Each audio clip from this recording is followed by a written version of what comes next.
And at the end of the day, we still don't quite know, but we're not seeing great signs just yet as to how this person in this role with the team that's being comprised is going to tackle that in a way that is aligned with, I think, the spirit of democracy and spirit of really what it means to be in civic tech and civic design in the 21st century. Hello, I'm Doug Powell. Welcome to This is a Prototype, the Design Leadership Podcast.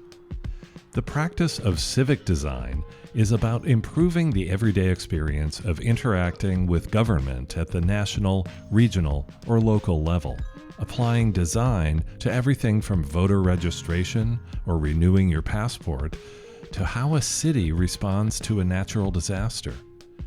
In the U.S. today, this work is increasingly in the spotlight as dramatic cuts to federal agency staffing and funding implemented by the Trump administration resulted in the abrupt elimination of thousands of design jobs earlier this year. My guest this episode is Ashleigh Axios, one of the top leaders in the global civic design community. Ashleigh is the founder of Public Servants, a consultancy that partners with government and civic organizations across the U.S. to design equitable, effective, and human-centered experiences. Ashleigh served as creative director and digital strategist in the Obama White House and has held numerous leadership roles, including as president and board chair of AIGA, the Professional Association for Design in the U.S. Recently, Ashleigh authored an excellent essay titled Not Just Another Chess Set: What the U.S. Chief Design Officer Must Deliver, following the launch last August of America by Design, a new national design studio that will work out of the executive branch of the U.S. government, and the announcement that Airbnb co-founder Joe Gebbia will lead this initiative as the U.S. Chief Design Officer. I have a link to that essay and other resources that we reference in our discussion in the show notes for this episode. This is actually Ashleigh's second visit to This is a Prototype. She was one of my first guests when I kicked off the series back in 2023. And if you're interested in Ashleigh's deeper design backstory, you can find that episode in the podcast feed. We pick up this conversation with an update on Ashleigh's recent work in civic design and the launch of Public Servant. I'll go back, but not like to childhood, like the last episode, just to give some folks context on me if they're not familiar. I've been working in civic tech and civic design for a while now. I think before it even really had a name, although somebody fact checked me on that. I'm not completely sure. And like some of my earliest projects were working with U.S. Army and Federal Trade Commission, as well as like nonprofits and very DC folks like the Turkish Embassy, which was a really exciting early project to have. But I ended up being recruited into government, and that's when I really saw the space and the impact that government could make and that design could make within the civic ecosystem. And I've built on that career over time, and I've built on that passion over time. And from serving as art director and creative director and a digital strategist in the Obama White House for a number of years, to kind of working at Automatic and democratizing publishing, and then co-leading and forming a digital services firm. So really the past year or so has been building on that. I feel like all of this is a culmination over time of taking that passion for making an impact in people's lives and doing the like kind of gritty, complicated work of implementing it within government ecosystems with, enabling public trust and accessibility and caring about civic life, building all of that over time, and business chops and expertise and a sense of where technology can come into play and where it adds value and where it can add risk. This culminated in my new business, Public Servants, and the name is very 2025 referential for those that can't tell. But I think this is like a really huge moment where public servants across the US in particular are feeling scapegoated and demoralized and ostracized for doing really incredibly noble work. There's like a gaslighting that's happening. It's really being internalized by parts of the community. So one of the reasons that I started Public Servants and named it Public Servants is to uplift and provide care and creativity to this community that I've been a part of and am really passionate about. So we've been kind of building and growing. This business is really kind of new. We came out of stealth mode just before summer. We've been building guides and templates and roadmaps and helping, these teams on the ground doing the work, get the reminders of their North Star and kind of reinvigorate some of their passion for the work, as well as maybe more expectedly, like directly embedding with teams and not just advising, but kind of rolling up our sleeves to support them in the kind of day to day of what they're doing and the services that they're providing. It's easy enough for me to own the name Public Servants to some degree, having been a public servant directly myself, and now being, adjacent and partner to. And so the name reflects us. It also reflects the audience. But I think it's a hard space to be in the best of times, and this is not the best of times. So Right. But I love the twist that you use in the name of the firm. That is, as you say, very intentionally sort of empowering and believing, and it's aspirational. It's got a very timely sensibility to it. So I really it's brave.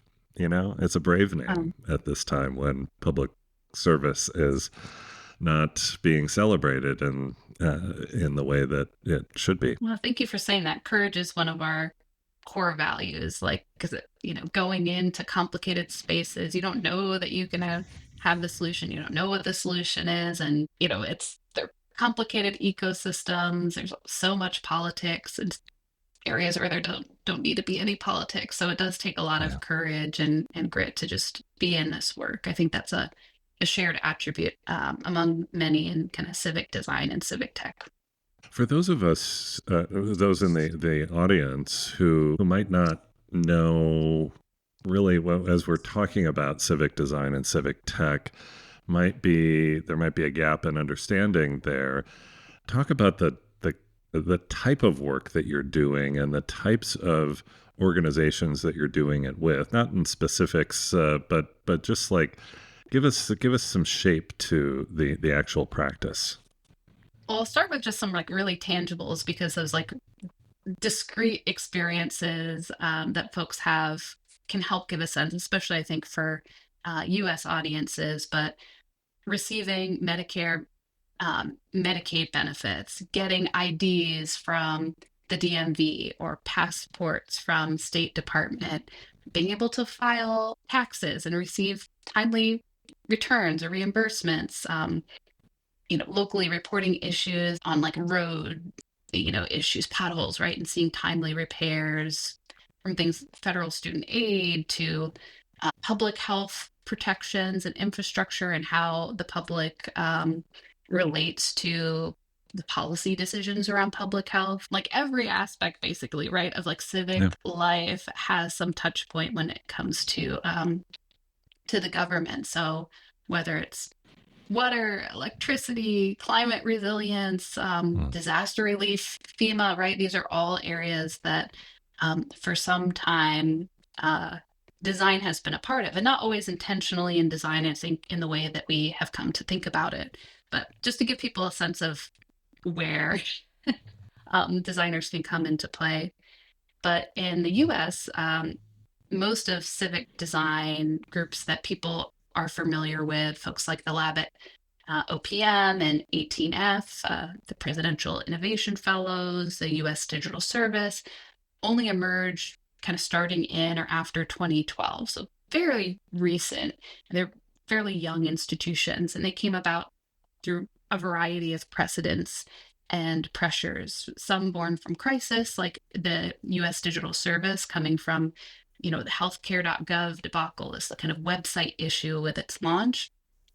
But importantly, a lot of them actually had to do the self-advocacy work to kind of create and build momentum that would allow space for designers in spaces that weren't initially as receptive or understanding of the power of what design could do, right? From human-centered research elevating the needs of constituents and making sure that that's centered in the types of service solutions that are being provided, whether they're technical services or not. So, this has been something that's built over time within the federal ecosystem, and is still seeing progress happening at the local level, where some municipalities and states having programs, and many not. Really, we're in an earlier state in the U.S. in many ways. So there have been some terrible moments that have led to the opportunities for design, but a lot of amazing progress in the federal level in a fairly short period of time. And happy to talk about how this relates internationally, or dig in Yeah, well, wherever is interesting. I'm curious because you were intentional in sort of setting that up, that the conditions for this practice in the U.S. are very specific to the U.S. and elsewhere in the world. There are different levels of maturity, and the practice itself is much deeper, much more accepted, much receives much more investment, I imagine. Can you give us some highlights of other other countries or regions where there's a real strong civic design emphasis? I think, in particular, many European countries are often compared to the US, and they have some have centralized structures to make things easier in providing digital services or improving the user experience, customer experience for the public. I'll share some specific examples, like Estonia, who was a pioneer for e-government since the early 2000s. They actually got going way earlier than the US, and they have a kind of national digital ID program for Mhm. citizens. We've got the UK, which has their kind of government digital service, GDS, and that was created just a year before the US. That one's compared to the US quite a bit, I think, because of some of the timeline alignment. But they were really able to transform how digital services are delivered in a really fast means, with agile practices, design standards, and digital by default, kind of early on. I would encourage listeners to go explore both of those examples that you cited, Estonia and the UK. Some lots of case studies published about those.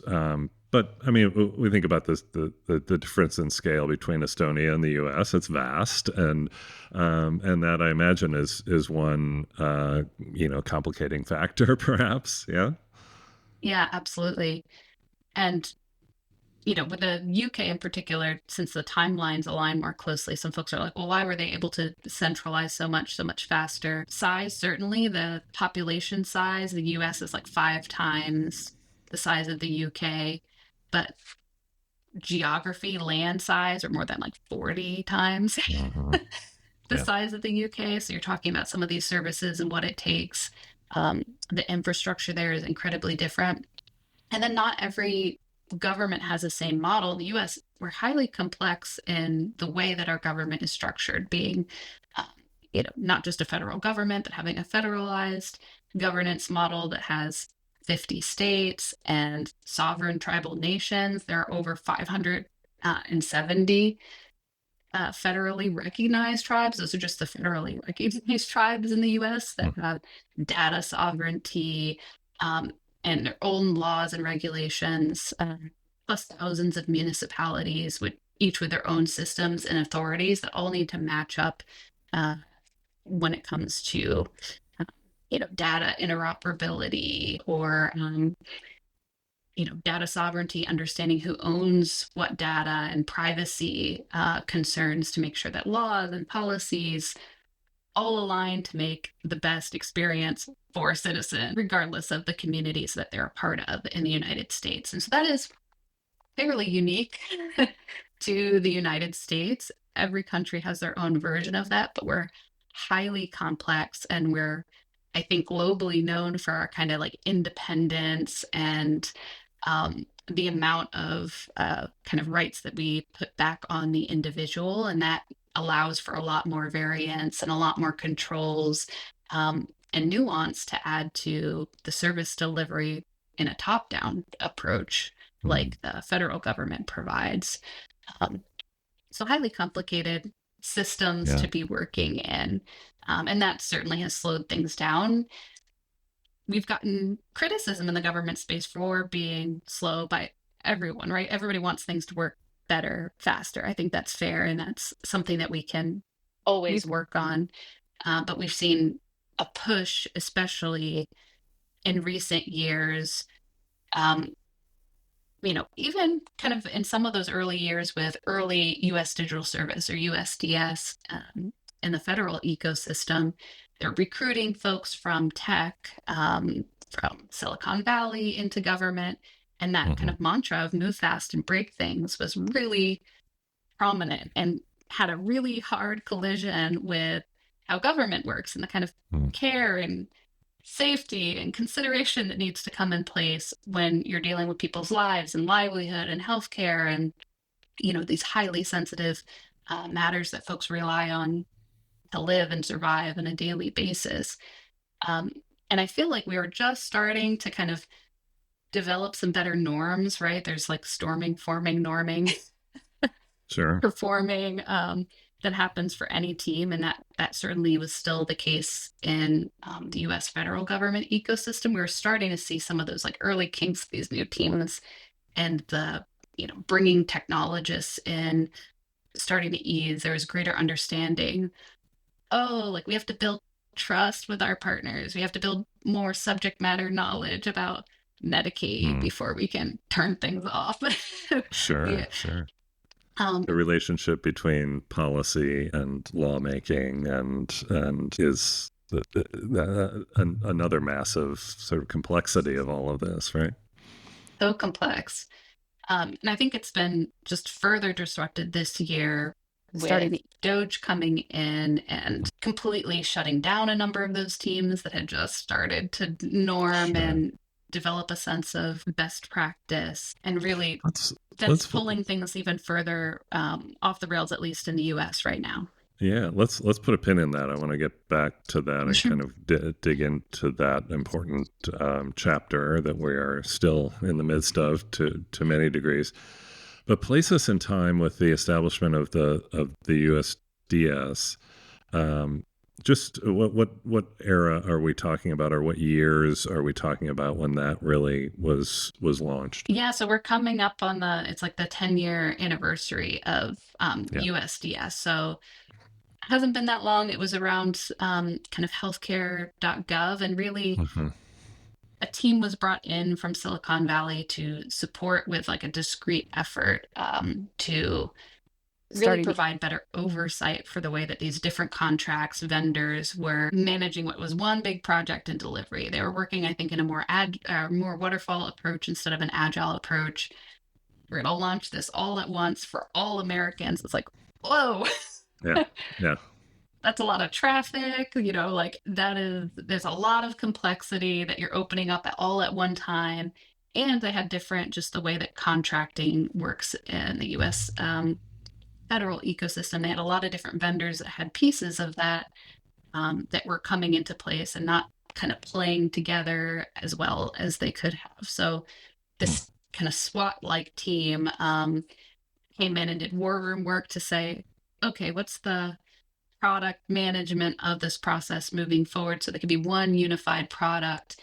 How do we start to correct this in a way that's more in alignment with best practice, agile experience, test for a few communities, make sure things are working, not just ask everybody all at once to kind of go in and sign up for healthcare as a part of this new process, but focus on certain communities.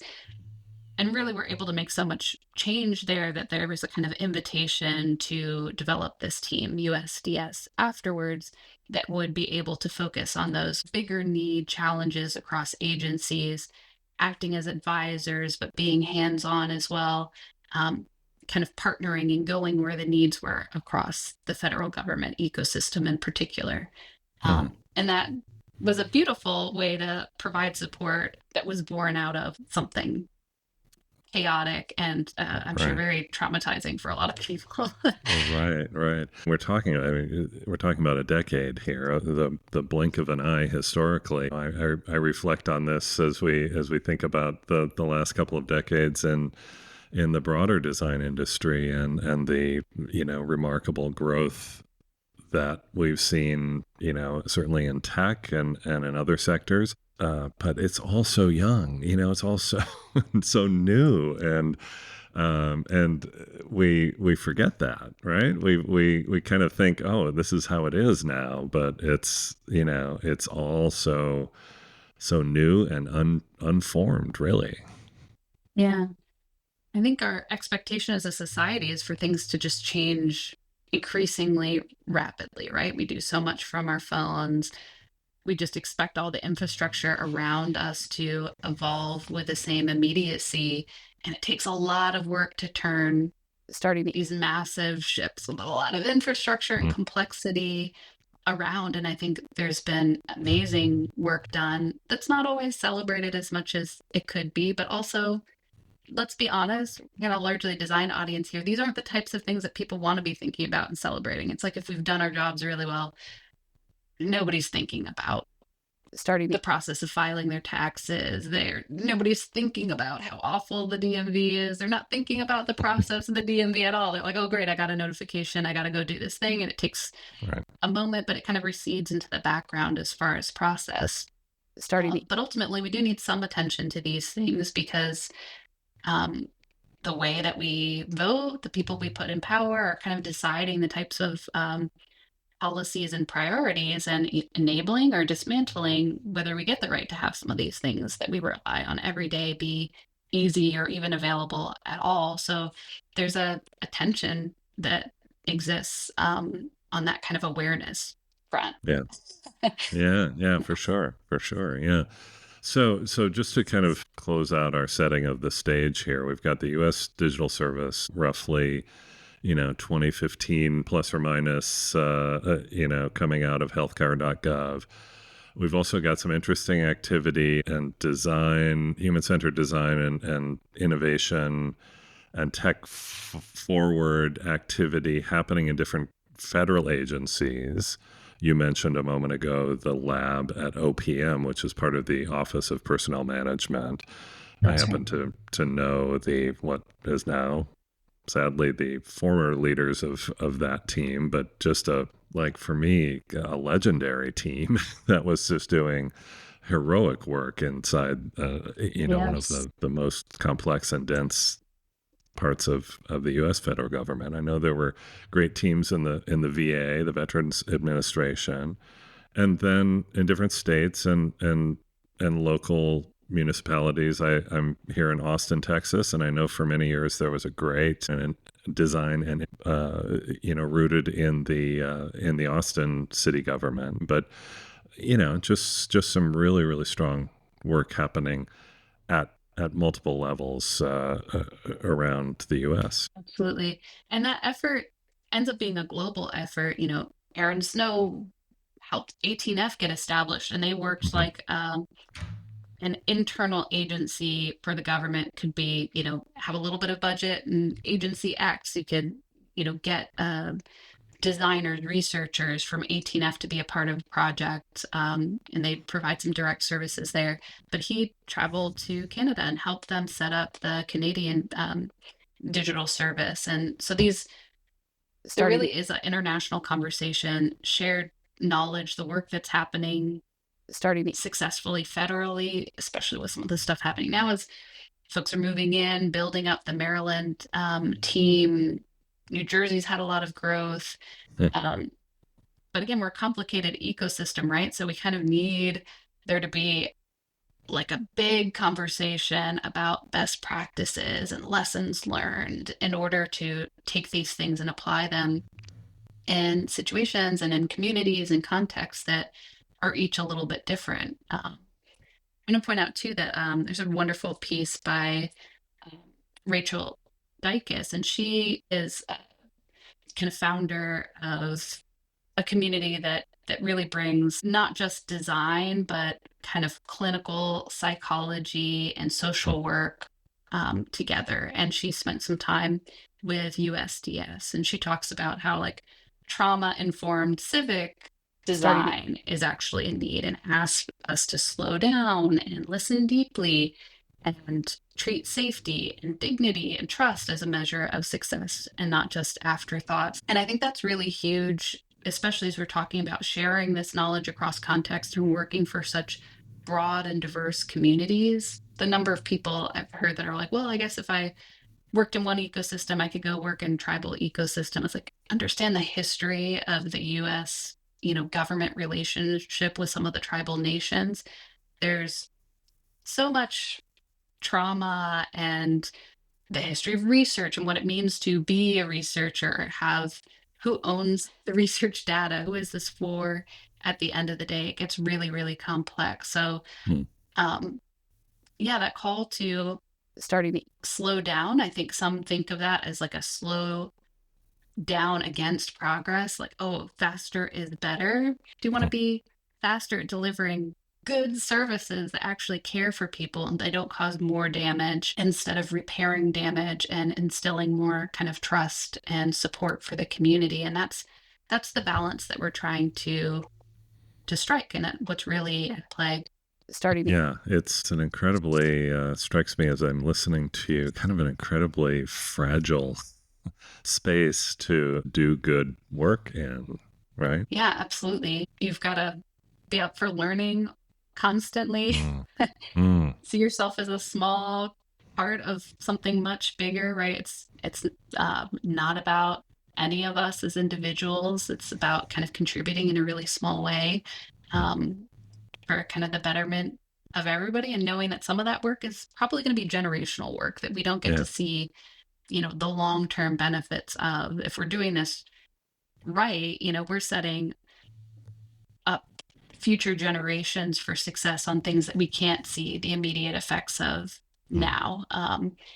And a lot of designers were not really taught to do that kind of work, so it takes Right. it takes some training and a bit of a shift in attitude and mentality to see that kind of impact as rewarding, even though you're not going to experience the impact directly. Yeah. Oh, that's fascinating. Well, you mentioned a moment ago. Then, if we jump to the most recent history, the history of the last few months and 2025, and Doge in the U.S., that has had just a dramatic effect on many of these design and tech teams that were kind of just getting their legs and getting some momentum in the U.S. government, and now many of them just completely wiped out. Yeah, it's become a verb already, right? Like some people are going, "Oh yeah, I've been doged." Hmm. I don't know if that's heard outside of like the Beltway area, but that's how explicit and visceral I think the experience is for many who work in these ecosystems. Yeah, yeah. So suddenly, within a matter of months, if not weeks, the capacity was just dramatically diminished. The collective wisdom and historical knowledge within these organizations, the deep experience that had been developed by the practitioners and the teams working in that space, just kind of gone in the blink of an eye, almost unthinkably. And a lot of just incredibly talented people having their careers and their lives just really just beyond disrupted, but turned upside down. Yeah, absolutely. And I think for many, because they really had the vision of this being their life's work Yeah. to provide services to the public, and they've gotten so embedded in the topical areas and the subject matter of the agencies or the groups that they're a part of. It's really hard to pivot and imagine, how can I still provide the community support that I've been building all this expertise for without this infrastructure and support in place. And just for those who aren't maybe connected to folks directly, it's a hard experience, in part because they know what the public is losing, and they know they have the expertise and the knowledge, the capability to support, but they're just being blocked from doing that. So it's a really incredibly challenging place to be. Government civic servants, I think, are so humble about it. The focus has almost entirely in these conversations been on what is the public losing and how can we find new ways to repair, that social contract that says when you pay taxes, you get services. Or like, well, I don't know how somebody's going to get this service when this team has been entirely wiped out. What are the things that we can do locally or elsewhere to begin to patch, to make sure that the public is taken care of at the end of the day? So I'm incredibly honored and forever humbled by seeing the kind of attitude that true public servants take in these spaces. It's not about our careers, because we kind of put our careers aside a long time ago, less ego driven, and it's just, how can we make a difference in people's lives? And like, none of us expected this. Where do we go to now um, to do that? And how can we advocate for those who are in power to change attitude, better understand what the needs are of the public, and hopefully fulfill that promise to the American public, that social contract is where our democracy outlines that we are meant to. Echoing that depth of commitment that I see in the civic designers who are working in these complex spaces, who I've known and worked with, is just so often well beyond those of us who've spent most of our career in the private sector and in the corporate world, where that of course requires a great deal of commitment also. But I mean, we're really kind of talking about a different level here.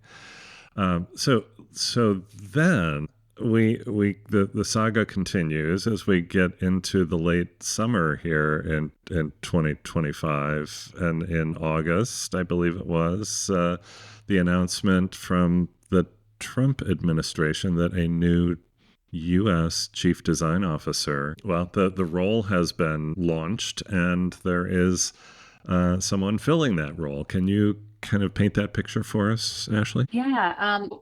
I'll take a few steps back again before we go forward, because there's history about everything. Hopefully I can distill this down shortly. But I've been asked like why this new chief design officer role matters. And I think to some degree it's helpful to kind of remember that there are milestones before this, but this role has never existed at the scale that it has been announced at so recently. So, there were multiple creative directors in the Obama White House, of which I was one, and that was a first in its time, kind of elevating design and creatives to a senior role within the White House.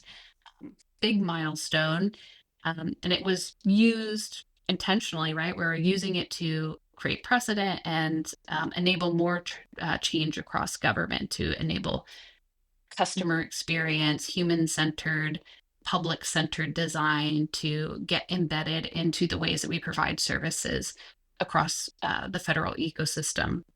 And then during my time at the White House as creative director, Sarah Brooks became the first chief design officer at a cabinet level agency, and that was the Department of Veterans Affairs. It was another kind of big milestone in a short period of time, and this is all similarly around the time of USDS, a little bit earlier than that.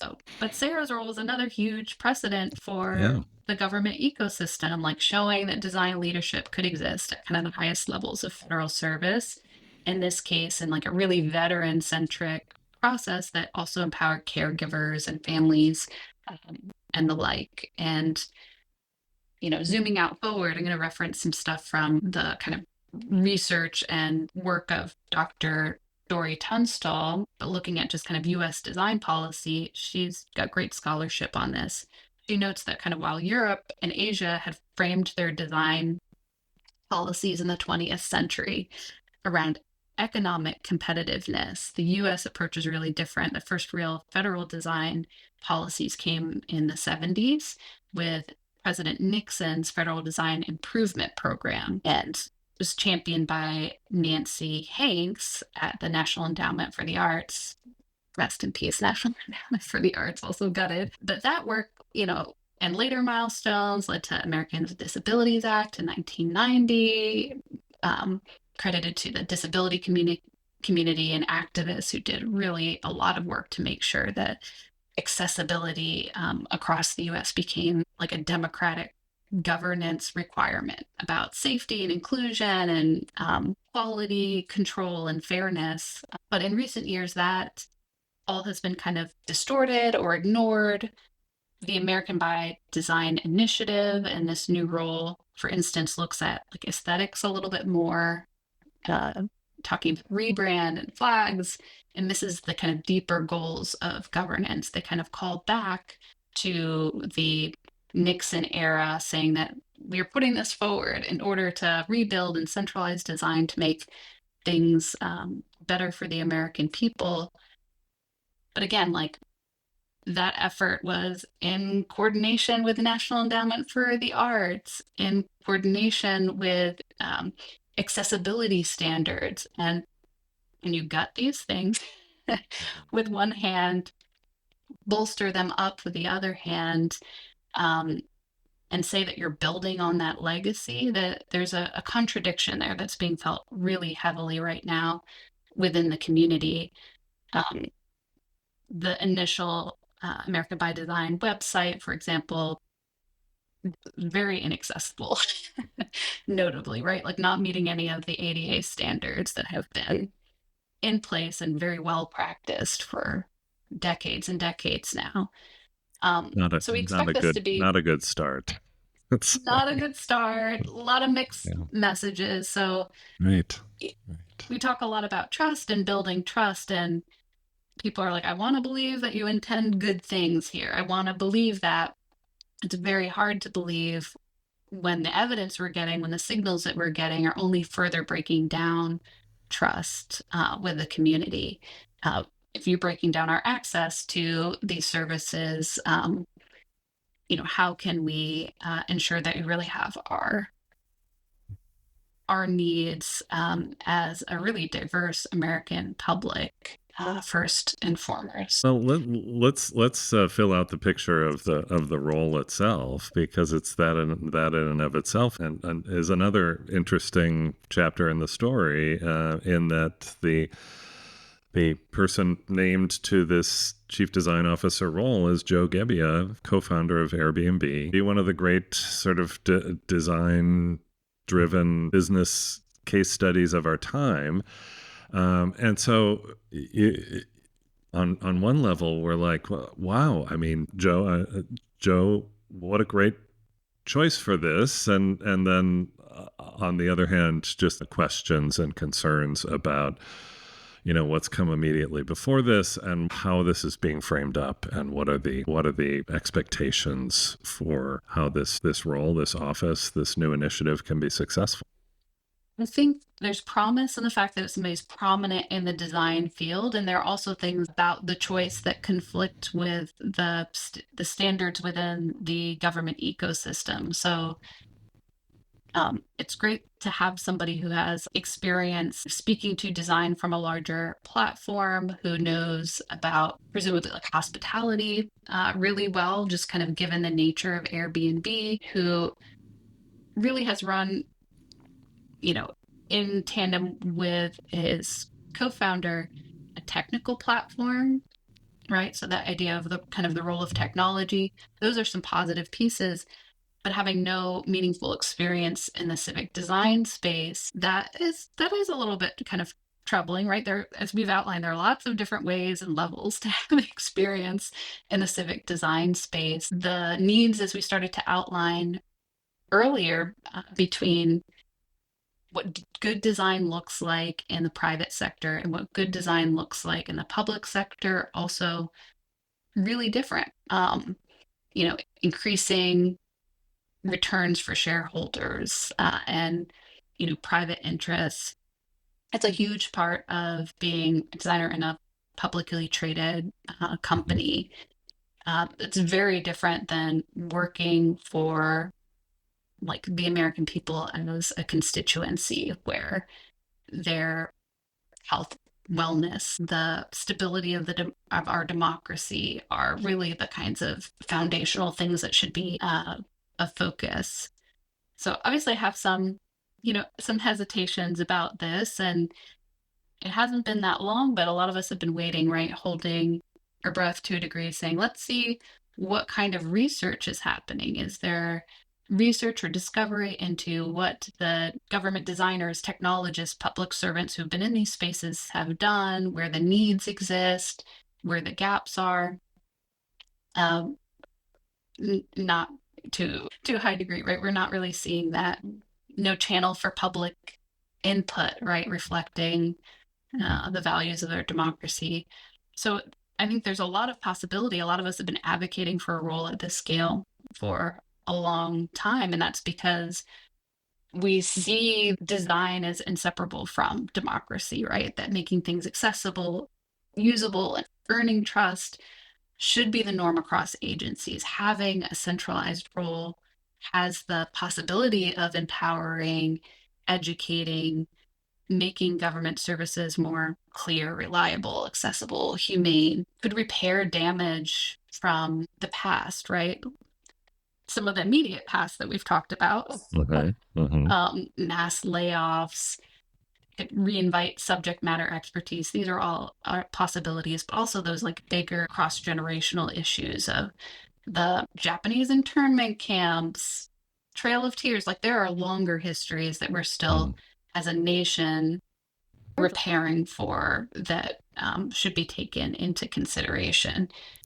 And at the end of the day, we still don't quite know, but we're not seeing great signs just yet as to how this person in this role with the team that's being comprised is going to tackle that in a way that is aligned with, I think, the spirit of democracy and the spirit of really what it means to be in civic tech and civic design in the 21st century. With power comes responsibility, and Yeah. whether it's felt in the moment or not, I do believe it also comes with accountability. So I'm hopeful that even if we haven't seen it yet, that there's a opportunity for, just as USDS had, right? Some like, okay, wait, we're starting to understand that our default and how we're going about this is wrong, and a course correction. Um, the designers work well with constraints as long as they understand those constraints. They take time to understand the people that they're actually serving at the end of the day. So there's still huge opportunity there. The signs are just not looking great yet. A little worrisome. Yeah, in your essay, not just another chess set, what the U.S. Chief Design Officer must deliver, which is published on the Print Mag website, and I'll link to that in the show notes. I think you really strike a very thoughtful balance between articulating the what's at stake here and sort of the risks, but also laying out I thought a very hopeful idea for what this could be. And there's certainly been a lot of volatile commentary around this appointment and this announcement in our industry. I just I really thought in that piece that you really struck a really thoughtful balance. Yeah, I would like to think that these folks in power right now, that some of them are reasonable and will see really what it means, the power, the opportunity that exists in this space, and will come to also believe that design is inseparable from democracy and like has a role in upholding the very values of our democracy over time, and will kind of do the work to kind of elevate that to the next level. That's what we've hoped for a really long time. Time will certainly tell. It's been an adventure, so I think many of us have also come to say you never know what tomorrow will bring. Yeah, time will tell, and when the users of the design you're creating and the systems and services and products you're creating is every U.S. citizen, undoubtedly there will be feedback, right? Yeah, I think so many people across the country and the globe are starting to understand, oh, like how does this work in the US? And I know like we were saying earlier, some of the stuff just worked, or when it didn't, maybe they'd notice a little bit but hadn't thought about it. And I think now, because of all of this, there's also a greater awareness of the role of civic design and the needs that will also affect how people vote, what they expect, and the types of roles that pop up, locally, not just at the federal level. So those are kind of net positive things. greater education and understanding across the population can only empower citizens and empower us in the long term. Yeah, yeah. Let's take a momentary step back and kind of look at the broader design industry. You and I have a shared and overlapping history with AIGA, the longtime professional association for design in the U.S., which has has kind of changed shape and is in a different place, I think, than when we were both in leadership roles in that organization. We're seeing also some of the other institutional design organizations globally either ceasing operations or changing shape in some pretty dramatic ways. What are you seeing out there at that level, that sort of scaled organization, a design organization level?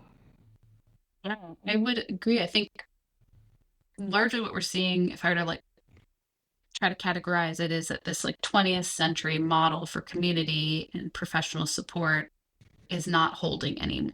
And especially for like membership organizations and professional associations, largely in the past 25 years, some kind of on the later side of that, they've either kind of bent and Mm-hmm. adapted or just broken under the trials of politics, pandemics, shifting economies, and like redefinition of what community and engagement looks like in a new century with all that that's entailed. And I think many are still adapting. I would say AIGA certainly to me seems to uh, still be adapting and kind of finding its new rhythm within the time that we're in. But I do think that only the strongest have survived and are still around 25 years and, a quarter of the way through the century that we're in.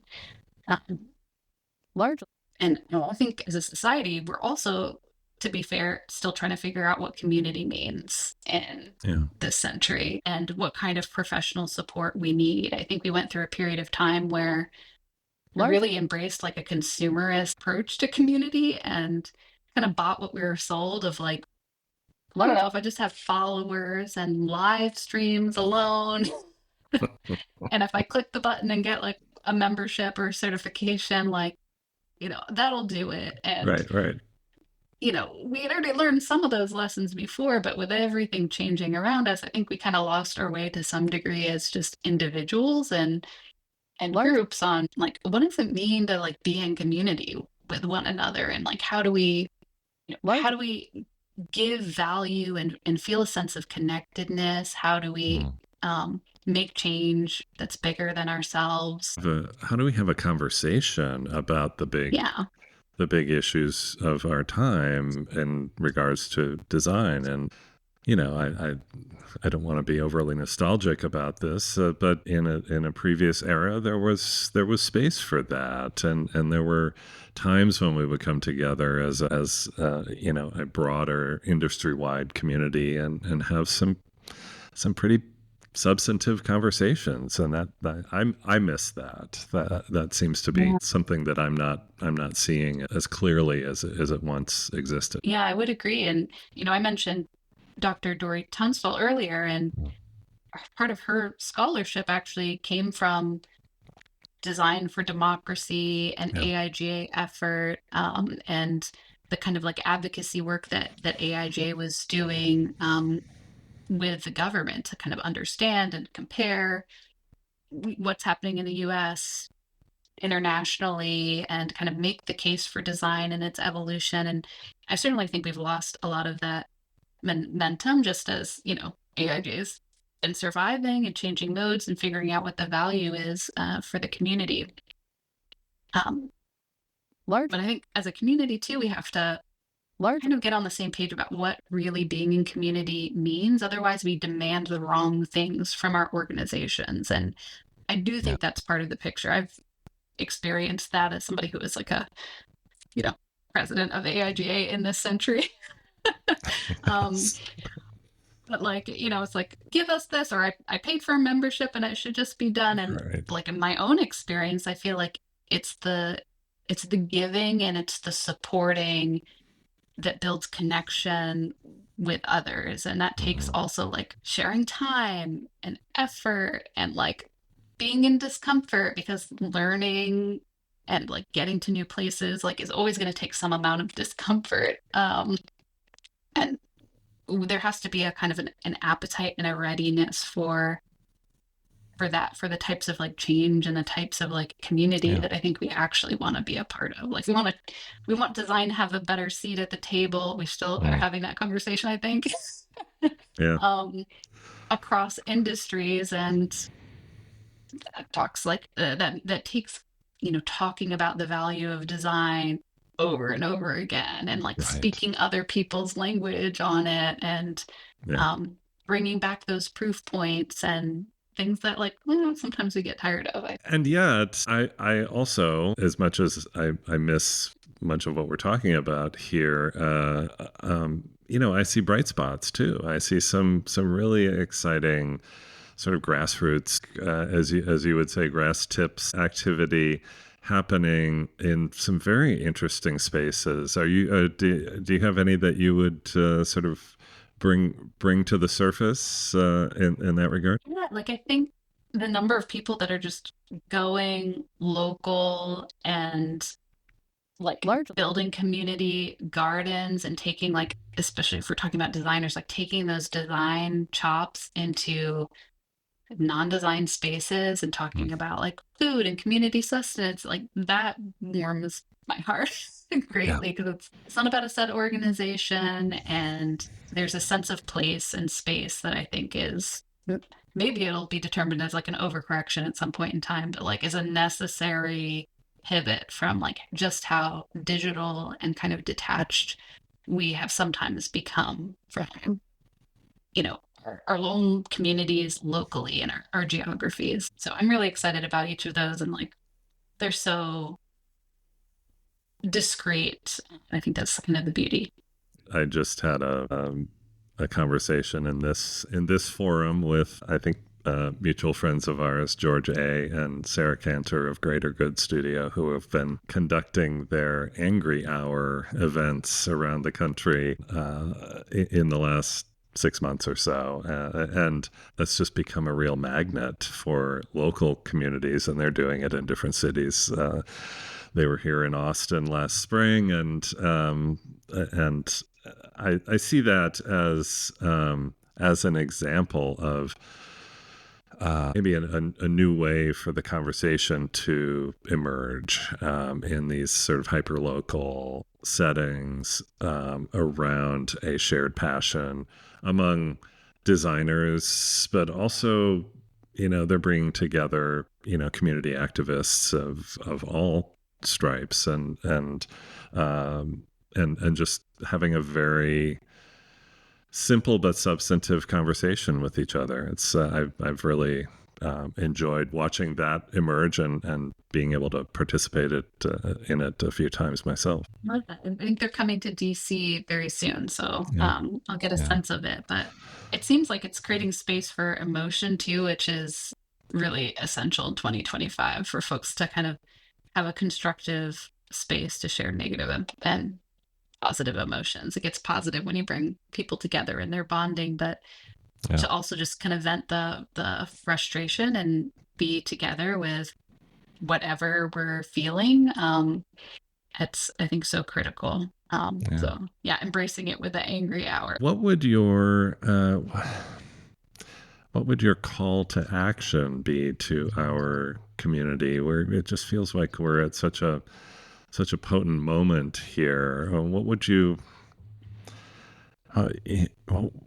would you hope that designers individually and collectively would do with this moment? There are a few things. I think big one for me is like finding something local to contribute to. And that's not just serving food at Thanksgiving. I know we're like coming on that season, so it's a very, slow hanging fruit, right? But think about something that could be a sustainable contribution, hyper local to you, whether it's mentoring a student, joining a local board, maybe running for a hyper local seat.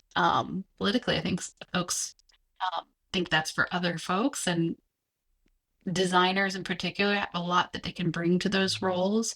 A lot of them aren't full time, and they're not forever. Or, supporting a grassroots effort in the neighborhood. I think those are all really beautiful ways to get local, grounded, and to kind of experience community in a different way, as we continue to kind of find our path forward. I would also, a little bit more tactically encourage folks to follow .gov Design by AIGADC's kind of local chapter effort, and they're doing really wonderful things to kind of bring together government designers and support ongoing efforts at civic design. And that includes people, working in nonprofits and at the edges of kind of direct government work, since these places all play together. And they have a conference coming up in the fall that I think will be a really great space for learning and connection and strengthening the field. But, especially if you yourself are listening as a government designer at any level, now is an important time to find one another and remember that it is a noble and a beautiful space to be, and still a worthwhile way to contribute to society. That's all for this episode of This is a Prototype, the Design Leadership Podcast. Special thanks to Scott Leach of Brandspeak Communications for his production assistance on this series, and to Graham Barton for his original theme music. I'd love for you to help me grow the audience for this podcast by liking and following it on your favorite podcast platform. And I'd also love your help finding great design leaders for future episodes of the show. Please reach out to me on LinkedIn with your ideas. You can find out more about my work as a design leader, educator, and coach on my website, dougpowell.design. Thanks for listening. We'll see you next time.